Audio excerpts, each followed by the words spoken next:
Jessica, and you've reached the destination.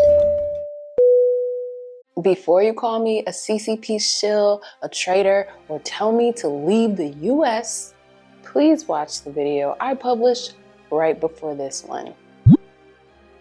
You may have missed it because it's super positive, and here on Larry Page's internet, people seem to only like negativity, which is good because that means you're going to love this video right here.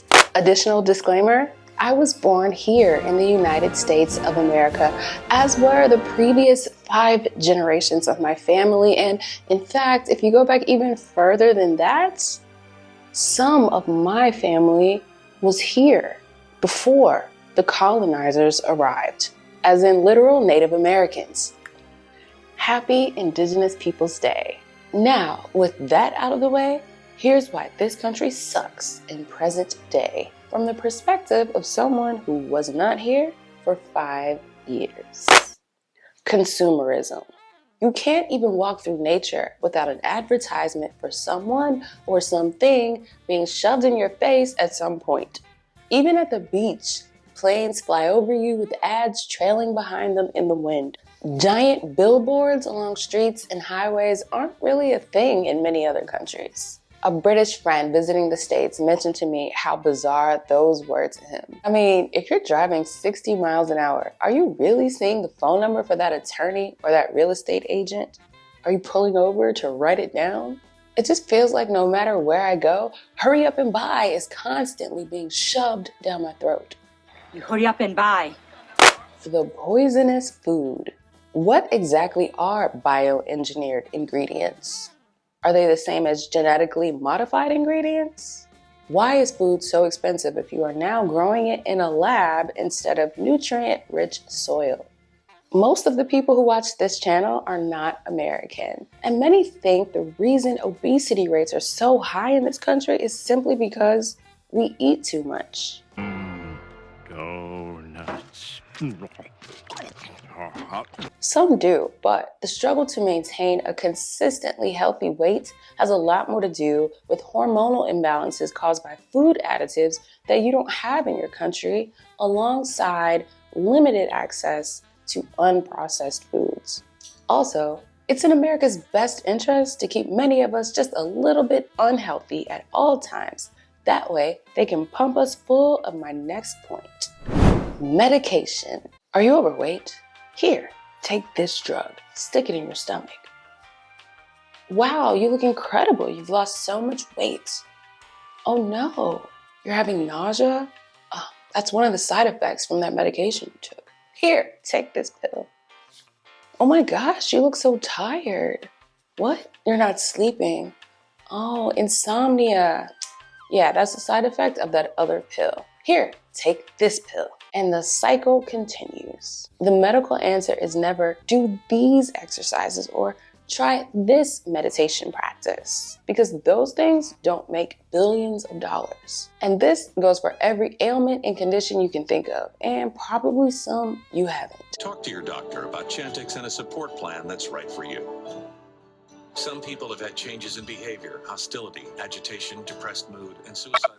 Education. I was shocked to come back here and see stories on the news about 10-year-olds who were completely illiterate. Then I learned that 54% of Americans between the ages of 16 and 74 read at a level below 6th grade. That really shouldn't be surprising because I read comments online every day that prove that reading and listening comprehension in this country is super low. Let's take a look at this example fresh off the presses. This comment was left on my last video. 7 reasons why the USA is absolutely amazing. You homeland is Africa, and I know why you don't like China. They don't like you either. Do I really need to explain how idiotic this comment is? Maybe this is your first time on this channel, so let me just give you a quick backstory. I don't hate China, and if you spent 2 seconds scrolling through the videos on here, you'd see that. Also, I already explained to you at the beginning of this video, I am American. That's what I am.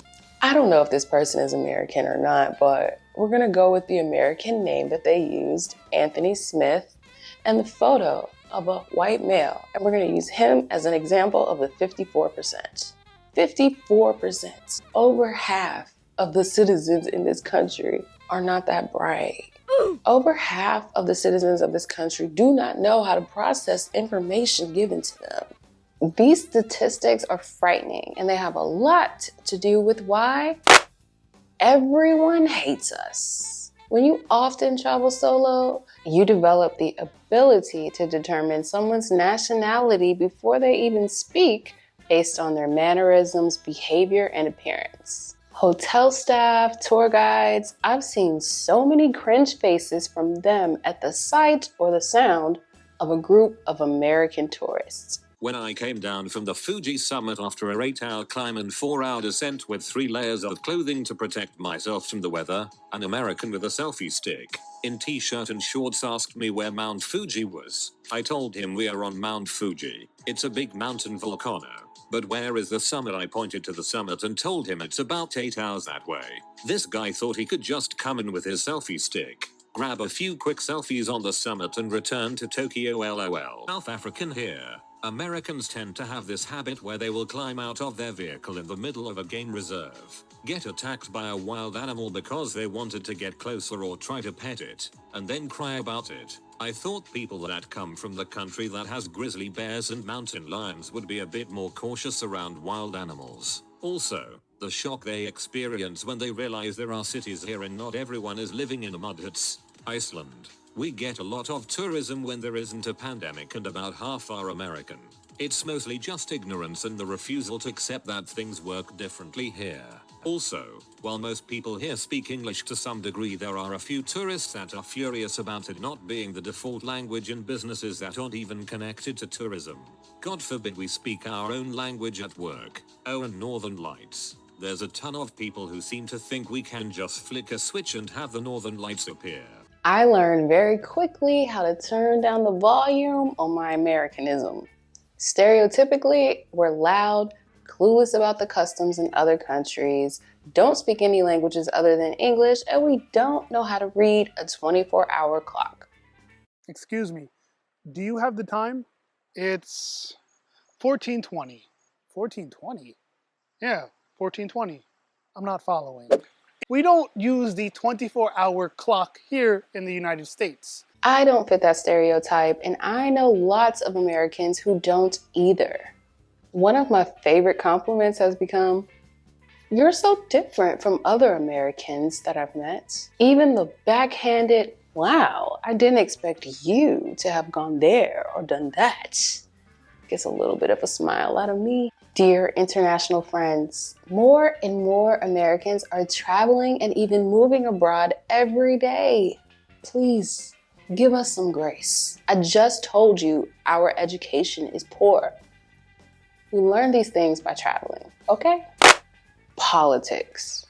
While I was in China, someone once said to me, "I don't understand why US news always ends up being world news." He grew up in Russia and remembers as a child always seeing things about US news on the television. And you know what?